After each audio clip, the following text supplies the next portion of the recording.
Bismillahirrahmanirrahim. Assalamualaikum warahmatullahi wabarakatuh.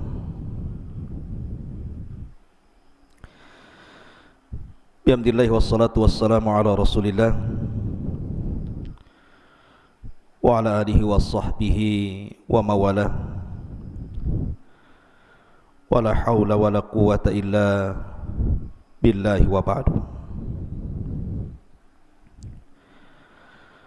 Wa qala Allahu azza wa jalla, ya ayyuhalladzina amanu taqullaha haqqa tuqatih wa la tamutunna illa wa antum muslimun. Wa qala sallallahu alaihi wasallam, man salaka tariqan yaltamisu fihi ilma sahhalallahu bihi tariqan ilal jannah. Amma ba'du, ma'asyiral muslimin, para pemirsa yang dimuliakan Allah Subhanahu wa taala. Alhamdulillah, di malam hari ini dengan izin Allah Subhanahu wa taala kita bisa kembali berjumpa walaupun lewat media. Dan kajian di malam hari ini khusus membahas tentang silsilah duka di negeri Al-Quds, Palestina. Pembahasan ini panjang karena menyangkut sejarah Palestina dulu sebelum Nabi SAW dan Palestina setelah Nabi SAW dan hari ini. Adapun pembahasan yang kita akan bahas, tentu pertama kita akan menjelaskan tentang keutamaan Al-Quds, Palestina. Setelah itu kita akan membahas tentang bagaimana Yahudi bisa masuk ke Palestina. Kemudian setelah itu duka nestafah yang dialami selama orang-orang Yahudi menyerang Palestina pada setiap kurun zaman. Dan mungkinkah Palestina itu akan bangkit kembali dan akan mampu mengalahkan orang-orang Yahudi? Ini yang kita akan bahas dalam beberapa pertemuan ke depan. Namun malam ini kita akan membahas tentang keutamaan Al-Quds atau sejarah Al-Quds berdasarkan ayat-ayat Al-Quran dan hadis-hadis Nabi sallallahu alaihi wa ala alihi wasallam. Ma'asyiral muslimin yang dimuliakan Allah Azza wa Jalla, kalau kita mengacu kepada sejarah, dahulu Palestina itu dihuni oleh lebih dari 5.000 tahun oleh orang-orang yang disebut dengan Kan'aniyun. Kemudian setelah itu datang Bani Israel untuk pertama kali di bawah Nabi Musa alaihi salatu wassalam dalam rangka menyelamatkan Bani Israel dari perbudakan Fir'aun. Kemudian diarahkan oleh Allah Azza wa Jal menuju negeri Palestina. Akan tetapi Bani Israel setelah beberapa langkah masuk ke negeri Palestina, mereka takut untuk mengambil alih Palestina dari Kan'aniyun. Sehingga kemudian mereka pun diberikan oleh Allah Azza wa Jal hukuman, fa innaha muharramatun alaihim arba'ina sanatan yatihuna fil ardi. Akhirnya mereka diharamkan tidak bisa keluar dari negeri itu, padahal sejengkal lagi masuk Palestina, karena tidak mau berjihad dan takut kepada orang-orang Kan'aniyun. Sampai akhirnya mereka pun berada di negeri linglung, tidak bisa keluar dari situ.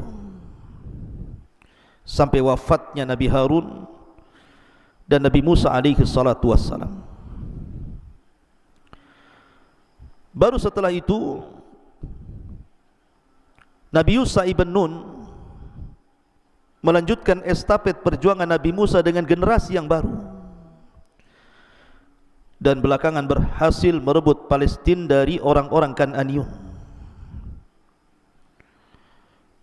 Selama Nabi Yusha ibn Nun berkuasa, maka Bani Israel hidup nyaman di Palestina, bahkan bisa melebarkan kekuasaannya ke daerah-daerah lainnya.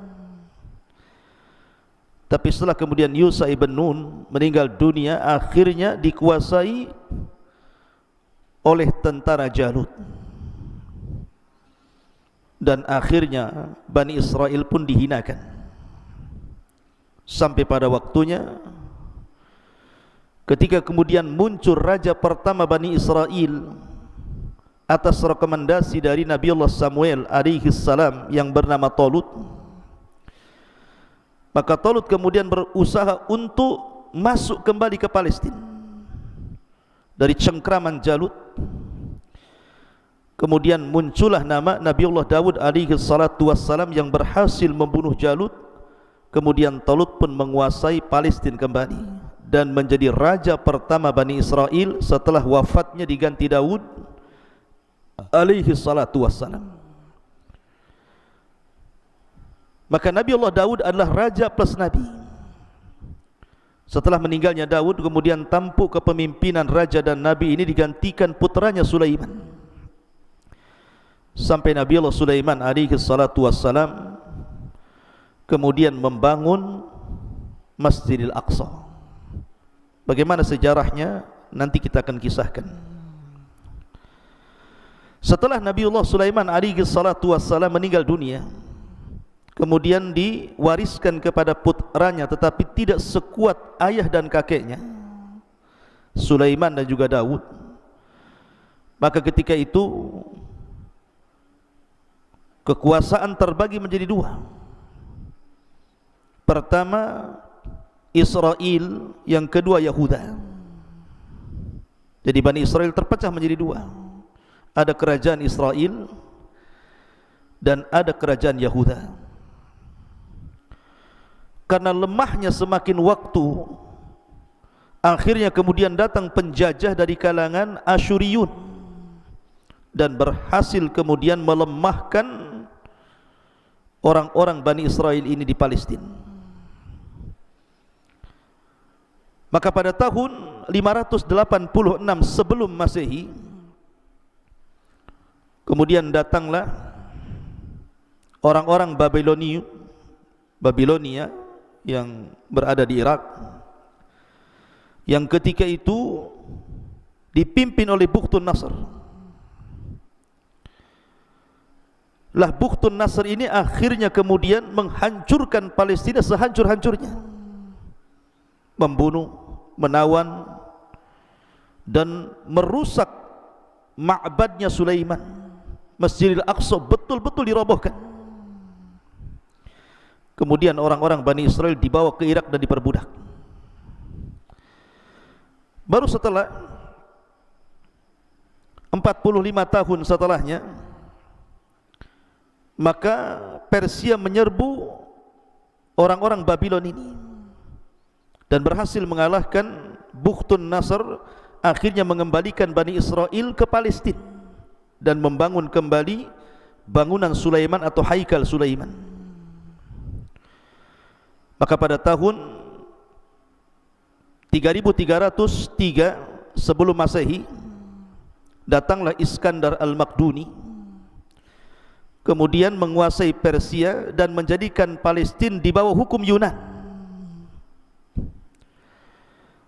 Begitulah akhirnya hilang satu penjajah, datang penjajah yang lain, hilang satu penjajah, datang penjajah yang lain. Itulah orang-orang Bani Israel dihinakan oleh Allah Azza wa Jalla disebabkan mereka jauh dari ajaran Allah dan Rasulnya. Tetapi sejarah ini panjang, tentu nanti akan saya khususkan tentang sejarah masalah tegaknya Daulah Palestina dan juga masuknya orang-orang Yahudi ke Palestina dan bagaimana peperangan yang terjadi dari zaman ke zaman antara kaum muslimin dan juga orang-orang Yahudi. Tapi malam ini kita akan membahas khusus tentang sejarah Palestina atau sejarah Al-Quds, ditinjau dari keistimewaan yang Allah anugerahkan ke tempat itu. Ma'asyiral muslimin yang dimuliakan Allah Subhanahu wa taala, kita tahu bahwa Al-Quds dikenal sebagai negerinya para nabi, negerinya para rasul, tempat tinggalnya orang-orang saleh, bahkan negeri di mana di akhir zaman manusia akan berkumpul di tempat itu dan kiamat akan didatangkan kepada manusia. Bahkan lebih daripada itu, Al-Quds adalah tempat hijrahnya para nabi. Hijrahnya Ibrahim alaihi salatu wassalam, hijrahnya Nabi Musa alaihi salatu wassalam, hijrahnya Nabi Lut alaihi salatu wassalam. Bahkan Al-Quds adalah rumahnya Nabi Allah Ayyub alaihi salatu wassalam dan mihrabnya Dawud alaihi salatu wassalam. Dari Al-Quds inilah keajaiban-keajaiban Nabiullah Sulaiman alaihi salatu wassalam ditampakkan, dan juga Al-Mahdi Isa bin Maryam akan turun di akhir zaman. Intinya Al-Quds dan Palestina secara umum dan lebih umum lagi Syam adalah negeri yang diberkahi. Di dalam Al-Quranul Karim Allah Subhanahu wa taala berfirman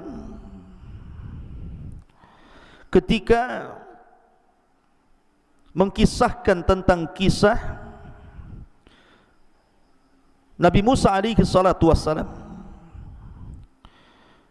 Allah Subhanahu wa taala mengatakan, wa idz qala Musa liqaumihi ya qaumi dzkuru ni'matallahi 'alaikum ij'ala fikum anbiya wa ja'alakum mulukan wa ataakum ma lam yu'ti ahadan minal alamin.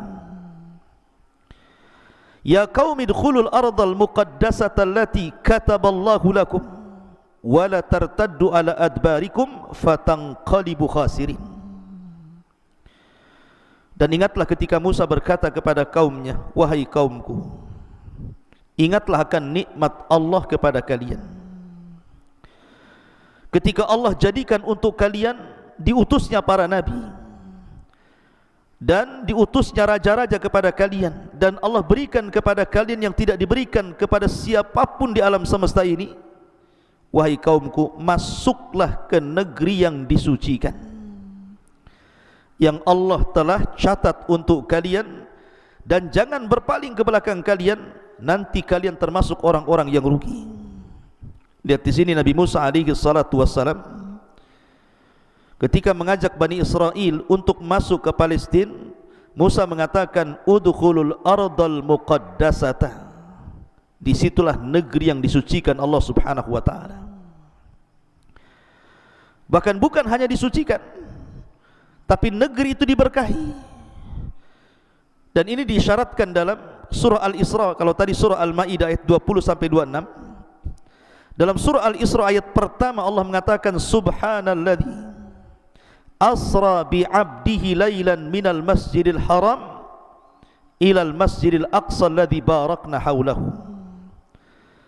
Maha suci dat yang telah memperjalankan hambanya di malam hari dari Masjidil Haram ke Masjidil Aqsa yang kami berkahi daerah di sekitarnya. Bukan hanya Aqsa, tapi daerah-daerah di sekitarnya. Palestina adalah negeri yang sangat diberkahi, disucikan dan diberkahi. Bahkan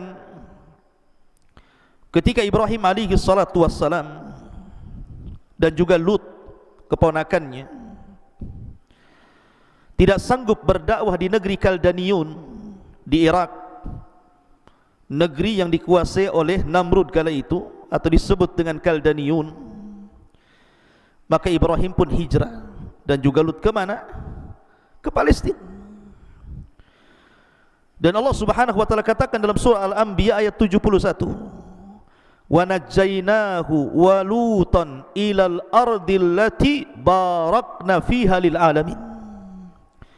Dan kami selamatkan Ibrahim dan juga Lut ke negeri yang kami berkahi di dalamnya dari semesta alam. Artinya negeri yang diberkahi di sini negeri Palestina. Jadi Ibrahim hijrah dan Lut dari negeri Kaldaniun Irak menuju Palestina.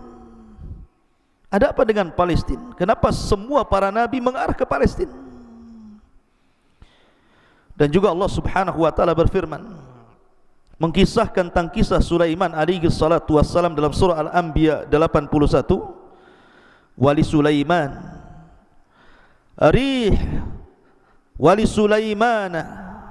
arihun asifa tajri bi amrihi ilal ardi allati barakna fiha wa kunna bi kulli syai'in alimin.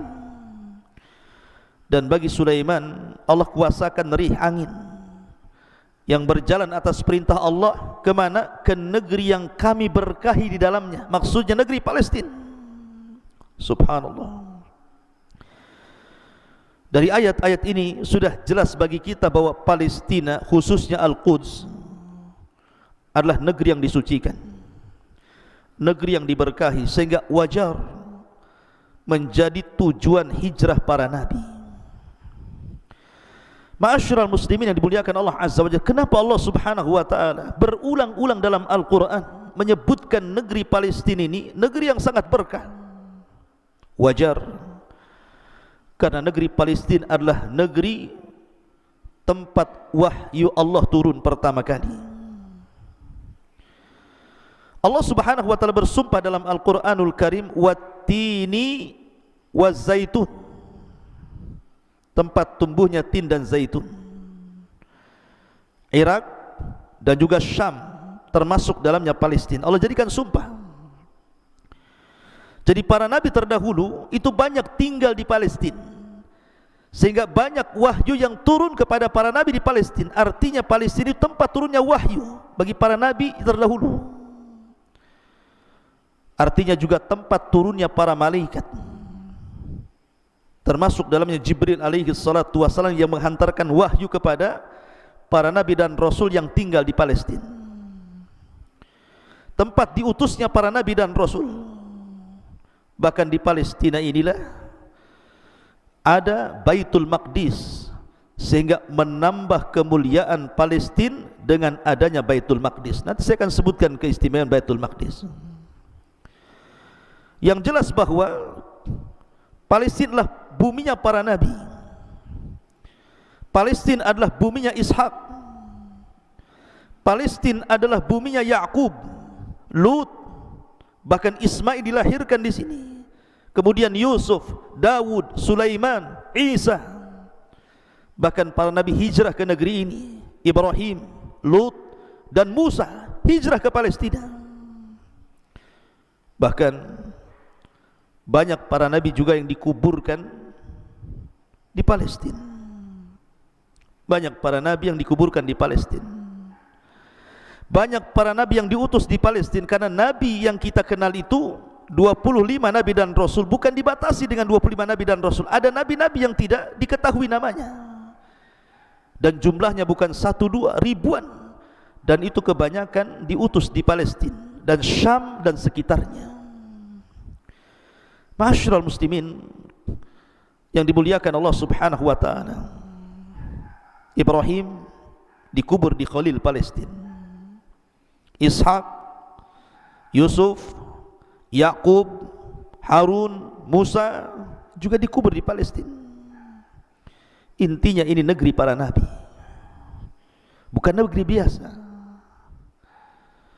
Bahkan negeri para sahabat Nabi sallallahu alaihi wasallam, bukan hanya puluhan, ratusan, bahkan ribuan para sahabat Nabi sallallahu alaihi wasallam hijrah dari Mekah dan juga Madinah menuju Palestina, berjihad di Palestina. Umar bin Khattab radhiyallahu anhu pernah ke Palestina. Abu Ubaidah ibn al-Jarrah, Muawiyah bin Abi Sufyan, Abdullah ibn Umar, Abu Hurairah, Bilal ibn Rabah, Tamim ad-Dari, kemudian Saddad ibn Aus, Muawiyah bin Abi Sufyan, Sa'id ibn Zaid salah satu dari 10 yang dijanjikan masuk surga. Abu Darda, Khalid ibn Walid, Mu'ad ibn Jabal, Salamah ibn Qaisar, Abdullah ibn Amr ibn As, Safiyah bintu Huyai, dan banyak lagi para sahabat Rasul yang jumlahnya ratusan bahkan ribuan. Mereka datang ke Palestina, ya, karena negeri itu negeri yang diberkahi. Bahkan ulama-ulama dunia juga terlahir dari negeri yang disucikan ini. Di sana ada Abu Ishaq Al-Farari, Al-Fazari. Di sana ada Abul Abbas Ahmad ibn Umar Al-Qurtubi. Di sana ada Abu Awanah Al-Isfirayin. Bahkan di sana ada seorang muhaddis Ibnu Salah, Ibnu Rajab Al-Hambali, Ibnu Asakir, Ibnu Qudamah, Ibnu Katsir, termasuk At-Tabrani, Iz bin Abdissalam, Tajuddin As-Subki, Syu'aib Al-Arnaud, termasuk juga Imam Zahabi, Syekh Abdul Qadir Al-Jailani, Abdullah Al-Harawi, kemudian Imam Nawawi, kemudian juga Muhammad ibn Idris Asy-Syafi'i rahimahullahu ta'ala, lahir di Gaza. Ini ulama-ulama muhaddithin, ulama-ulama dunia, menunjukkan bahwa negeri ini bukan negeri biasa. Negerinya para nabi, negerinya kitab-kitab ahli sunnah wal jamaah, negerinya para sahabat Rasul, negerinya para ulama. Luar biasa. Sehingga wajar kalau seandainya pandangan-pandangan kaum muslimin ketika terjadi konflik di Palestina, maka satu dunia, seluruh kaum muslimin akan melihat, akan memandang, akan membela, akan mendoakan. Karena apabila di negeri-negeri selain Palestina terjadi konflik, di dunia ini banyak negeri-negeri konflik. Myanmar, konflik kaum muslimin, bahkan diusir, dibantai. Kemudian di Suriah, kemudian di Yaman, kemudian di negeri-negeri yang lainnya. Tetapi ketika itu terjadi di Palestina, terjadi konflik penyerangan orang-orang kafir Yahudi terhadap Muslim Palestina, bahkan menimbulkan korban jiwa, maka satu dunia akan melihat.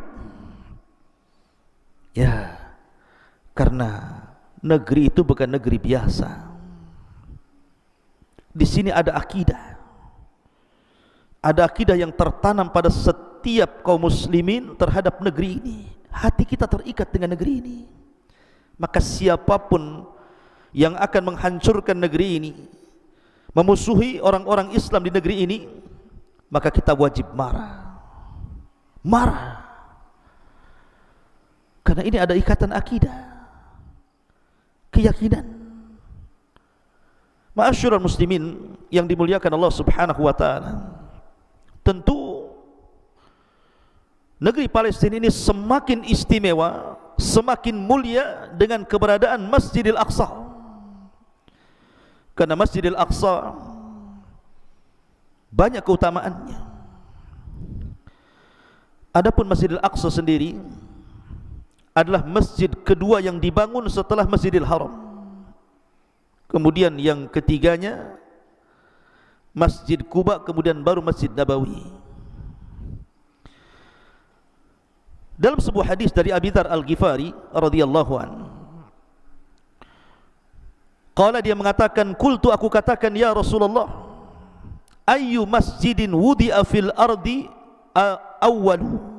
Rasul, masjid mana yang pertama kali dibangun di bumi ini, yang pertama kali? Maka Rasul mengatakan, Al-Masjidul Haram, Masjidil Haram. Qultu, kemudian aku katakan, thumma ay, kemudian mana lagi masjid setelah Masjidil Haram? Maka Rasul mengatakan, Al-Masjidul Aqsa. Jadi Masjidil Haram pertama dibangun, setelah itu kemudian membangun Masjidil Aqsa. Qultu, ku katakan, kata Abi Dzar Al-Ghifari, kam bainahuma, berapa jarak pembangunan dari Masjidil Haram ke Masjidil Aqsa itu? Berapa waktunya?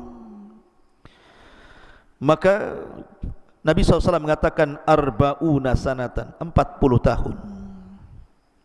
Dibangun dulu Masjidil Haram oleh Nabiullah Ibrahim alaihi salatu wassalam. dan juga Ismail. Baru setelah itu dibangun Masjidil Aqsa oleh Nabiullah Sulaiman alaihi salatu wassalam. Tentu bukan membangun dari awal, tidak, karena Ibrahim pun tidak membangun dari awal, dia hanya meninggikan pondasinya saja. Karena Masjidil Haram itu sudah dibangun para malaikat, kemudian diperbaiki Adam alaihi salatu wassalam, kemudian roboh, kemudian ditinggikan kembali oleh Nabiullah Ibrahim dan juga putranya Ismail. Begitu juga Aqsa. Sulaiman itu tidak dari awal dia membuat itu, sudah ada pondasinya, cuma dia hanya meninggikan saja. Sebagaimana Masjidil Haram ditinggikan Ibrahim, maka Aqsa ditinggikan oleh Nabiullah Sulaiman alaihi salatu wassalam. Bahkan ketika Nabiullah Sulaiman selesai mendirikan Masjidil Aqsa, yang kemudian belakangan disebut Haikal Sulaiman, ini yang kemudian diperebutkan oleh agama-agama, maka disebutkan dalam sebuah hadis dari Abdullah ibn Amr radhiyallahu an, ani Nabi sallallahu alaihi wasallam qala, lamma faraga Sulaimanu ibnu Dawud min bina'i Baitil Maqdisi sa'ala Allah thalathan. Ketika Nabiullah Sulaiman selesai membangun Baitul Maqdis, maka dia meminta kepada Allah 3 perkara. Yang pertama, hukman yusadifu hukmahu wa mulkan la yanbaghi li ahadin min ba'di. Yang pertama, dia minta agar hukum yang ia terapkan sesuai dengan hukum Allah, dan Allah berikan. Yang kedua, kerajaan yang Allah berikan tidak diberikan kepada siapapun setelahnya, dan Allah berikan. Kemudian yang ketiga, wa alla ya'tiya hadzal masjid ahadun la yuridu illa salah illa kharaja min dhunubihi ka yaumi waladathu ummuhu. Yang ketiga, siapapun yang salat di Masjid Aqsa, dia datang tidak menghendaki kecuali hanya untuk salat saja niatnya, ketika keluar dari Masjidil Aqsa maka dosa-dosanya akan diampuni seperti bayi yang baru dilahirkan. Maka Nabi SAW mengatakan, adapun yang ketiga, wa arju ayyakuna qad u'tiya thalithatu, dan aku mengharap bahwa Allah sudah mengabulkan yang ketiga kepada Nabiullah Sulaiman alaihi salatu wassalam. Intinya bahwa yang pertama kali membangun Masjidil Aqsa adalah Nabiullah Sulaiman. Makanya wajar kalau orang-orang Yahudi mereka berusaha untuk mencari situs Haikal Sulaiman, sehingga mereka melobangi Masjidil Aqsa dari bawah, mengorek-ngorek mencari situs-situs pondasi Haikal Sulaiman. Haikal Sulaiman itu artinya pondasi awal pembangunan Masjidil Aqsa. Jadi niat orang-orang Yahudi itu berkeyakinan bahwa kalau Haikal itu ditemukan, kemudian mereka membangun dari Haikal itu, pondasi awal yang dibangun Sulaiman dari Masjidil Aqsa itu, maka sekarang yang terjadi peluasan itu akan dirobohkan. Jadi akan dibangun sebagaimana Nabi Sulaiman membangun, seperti itu kecilnya. Karena mereka berkeyakinan kalau betul mereka meletakkan pondasi pembangunan di tempat Haikal Sulaiman, kemudian didirikan menjadi ma'badnya Sulaiman, mereka meyakini bahwa akan datang kepada orang-orang Yahudi penyelamat bagi mereka, Mesias mereka, yang akan menghancurkan seluruh agama di luar mereka, baik Islam ataupun Nasrani. Ini keyakinan mereka, tapi ini kan keyakinan batil. Mereka hanya bermimpi. Karena dalam sebuah riwayat, justru ketika terjadi perang Malhamatul Kubra, terjadi perang Malhamatul Kubra artinya terjadi perang Armageddon antara Islam dan orang-orang salib, orang-orang Nasrani, yang sebelumnya mereka bersatu untuk melawan musuh-musuh di belakang mereka. Kemudian Allah menangkan. Tiba-tiba kemudian orang-orang salib mengatakan, ghalabas salib, ghalabas salib. Salib yang menang, salib yang menang, katanya. Tapi seorang muslim mengatakan, balillah ghalab, Allah yang menangkan perang ini. Akhirnya muslim ini pun membunuh orang yang mengatakan ghalabas salib. Akhirnya kemudian muslim ini dibunuh. Maka orang-orang Nasrani membatalkan perjanjian. terjadilah perang besar yang disebut dengan Malhamatul Kubra. Lah di sini orang Yahudi tidak terlibat dalam perang Malhamatul Kubra. Orang-orang Armageddon ini orang-orang Yahudi tidak terlibat sama sekali. Mereka ketakutan, mereka pengecut, mereka bersembunyi, tidak mau terlibat. Karena ketakutan itulah disinilah munculnya Dajjal. Dajjal marah kepada mereka karena Rasul yang mengatakan bahwa Dajjal itu tidaklah keluar kecuali karena disulut emosinya. Yaghdib ghadbah min ghadbatin yaghdhibuha, kata Rasul. Tidaklah Dajjal keluar kecuali karena sebuah kemarahan yang disulut. Salah satu kemarahan disulut karena orang-orang Yahudi bersembunyi saat peperangan itu, tidak menolong orang-orang Nasrani dalam melawan orang-orang Islam. Lihat, orang-orang Yahudi pengecut di akhir zaman. Makanya ketika kemudian dipimpin oleh Dajjal, kemudian berperang bersama kaum muslimin, melawan kaum muslimin, maka akhirnya Isa bin Maryam turun, kemudian memimpin perang bersama Al-Mahdil Muntadhar, dan Isa berhasil membunuh Dajjal. Orang Yahudi tunggang langgang kocar kacir, akhirnya mereka sembunyi di balik pohon. Setiap pohon akan mengatakan, "Hei mukmin, di belakang saya Yahudi, bunuh dia." Sehingga tidak ada yang selamat orang Yahudi sembunyi dimanapun makhluk Allah bicara, kecuali dia bersembunyi di pohon yang disebut dengan Gharqad. Pohon ini yang melindungi mereka. Ma'asyiral muslimin yang dimuliakan Allah Azza wa Jalla, adapun keutamaan Masjidil Aqsa dan juga Baitul Maqdis,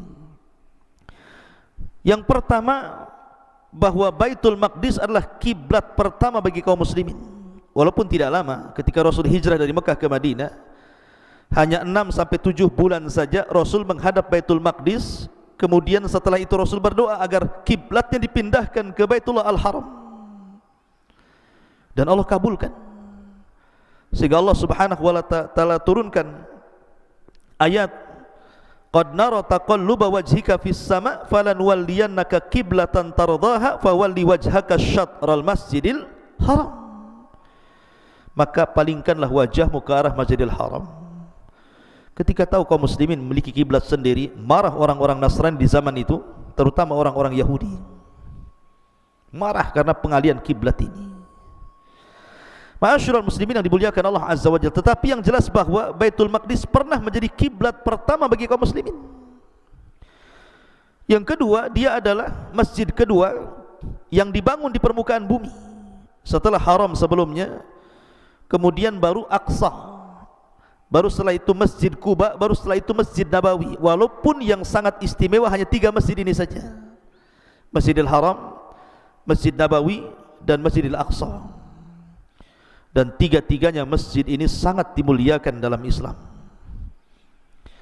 Ma'asyiral muslimin yang dimuliakan Allah Azza wa Jalla. Kemudian yang ketiga, bahwa Masjidil Haram, Masjidil Aqsa atau Baitul Maqdis ini mubarakun ma fi wa ma haulahu, diberkahi yang ada di dalamnya dan yang ada di sekitarnya. Sebagaimana surah Al-Isra ayat 1. Bahkan Nabi SAW ketika Isra dan Mi'raj juga pernah lewat dan mampir di Masjidil Aqsa, bahkan solat di situ, bahkan mengimami para nabi dan rasul. Di belakangnya ruh-ruh para nabi yang kemudian digambarkan mereka seolah-olah para nabi dan rasul, untuk menunjukkan bahwa Rasul adalah sayyidul anbiya'i wal mursalin, pemimpinnya para nabi dan rasul, karena dia mengimami dan di belakangnya makmumnya para nabi dan rasul. Artinya Nabi SAW pernah menginjak kaki di Masjidil Aqsa. Bahkan Masjidil Aqsa atau Baitul Maqdis, salah satu doanya Nabi Musa alaihi salatu wasallam sebelum wafatnya, agar dia bisa dekat dengan Masjidil Aqsa atau Baitul Maqdis itu, karena dia tahu bahwa itu negeri yang muqaddasah, negeri yang disucikan. Kemudian juga yang keenam, busyra bi fathihi. Nabi SAW sampai menghabar gembirakan kepada kaum muslimin bahwa suatu ketika Islam akan menguasai Baitul Maqdis. Dalam sebuah hadis Nabi SAW sampai mengatakan, u'dud sittan baina yadayi sa'ah. Ingatlah, 6 perkara akan terjadi sebelum dekatnya hari kiamat. Mauti, kematianku, thumma fathu baitil maqdis, kemudian pembebasan Baitul Maqdis, thumma mutan ya'khudhu fikum kaqu'asil ghanami, kemudian kematian yang banyak seperti wabah yang pernah terjadi kepada kambing-kambing di zaman Rasul. Thumma istifadatul mal, kemudian banyaknya harta, hatta yu'tar rajul mi'ata dinar fayadhallu sakhitan, sampai orang diberikan 100 dinar marah dia, masih kurang. Thumma fitnatun la yabqa baitun minal Arab illa dakhalatu, kemudian akan datang fitnah, tidak ada satupun rumah di negeri Arab kecuali masuk fitnah itu. Thumma hudnatun takunu bainakum wa baina bani Asfar, kemudian kalian akan berdamai dengan Bani Asfar, orang-orang Nasrani. Fayaqdirun fayatunakum tahta thamanina ghayat tahta kulli ghayatin 12 alfan ila akhiril hadis. Lah, dalam hadis ini ada kata-kata Fathu Baitil Maqdis. Rasul menghabar gembirakan kepada para sahabatnya bahwa kalian akan membebaskan Baitul Maqdis. Shadaqa Rasulullah.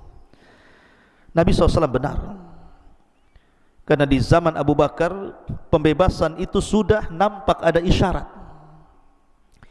dan di zaman Umar betul-betul dilaksanakan. Terjadi sabda Nabi SAW, Baitul Maqdis jatuh ke tangan kaum muslimin tanpa ada pertumpahan darah, di mana uskupnya menyerahkan kuncinya secara langsung kepada Umar ibn al-Khattab radhiyallahu anhu,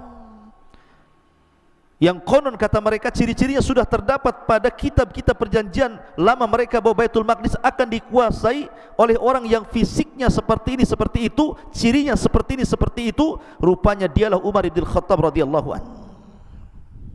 Subhanallah. Ma'asyiral muslimin yang dimuliakan Allah Azza wa Jalla.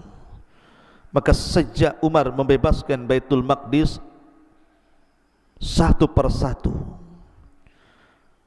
puluhan para sahabat, ratusan para sahabat kemudian hijrah dari Mekkah ke Madinah. Mereka berjihad di Baitul Maqdis. Sebagian mereka wafat di situ, di negeri Syam. Sebagian mereka pulang kembali, dan sebagian mereka menetap di situ. Ma'asyiral muslimin yang dimuliakan Allah Azza wa Jalla, termasuk juga ilaihi tushaddur rihal. Tidak boleh orang itu berziarah menyengaja untuk ibadah kecuali hanya di 3 masjid saja, Masjidil Haram, Masjidil Aqsa, dan Masjid Nabawi. Bahkan lebih daripada itu, orang yang solat di Masjidil Aqsa ini sebanding dengan 500 kali solat di masjid-masjid yang lainnya. Termasuk juga negeri ini adalah negeri al-mahsyar wal mansyar, artinya negeri di mana manusia akan dikumpulkan di sini. Ketika Nabi SAW menyebutkan akhir tanda-tanda besar kiamat besar, kata Rasul, wa akhiruha narun takhruju min qa'ri adnin, akan muncul sebuah api yang keluar dari perut bumi Aden. Dalam riwayat Hijaz, kemudian bersatu. Api ini akan menggiring manusia, tidak membakar, tapi hanya menggiring saja. Maka di mana-mana manusia akan tergiring dengan api ini sedikit demi sedikit, sehingga mereka semua terkumpul di negeri Syam. Tutradu ila mahsyarihim, mereka akan diusir sampai ke tempat berkumpul akhir mereka. Setelah itu taqumus saah, tegak kiamat besar, kehancuran alam semesta. Ma'asyiral muslimin yang dimuliakan Allah Subhanahu wa taala, itulah keutamaan Al-Quds, keutamaan Baitul Maqdis. Sehingga wajar keutamaan yang sangat besar ini diperebutkan oleh banyak agama, termasuk kita kaum muslimin.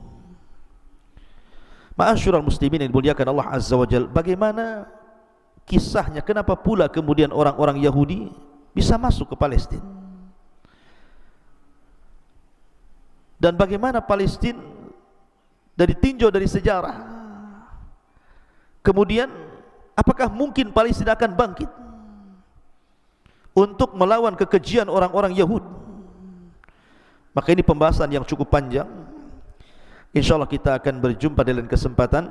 Mudah-mudahan ada manfaatnya. Saya tutup kajian dengan kafaratul majlis. Subhanakallah bihamdika asyhadu an la ilaha illa anta astaghfiruka wa atubu ilaik. Allahu ta'ala alam. Assalamualaikum warahmatullahi wabarakatuh.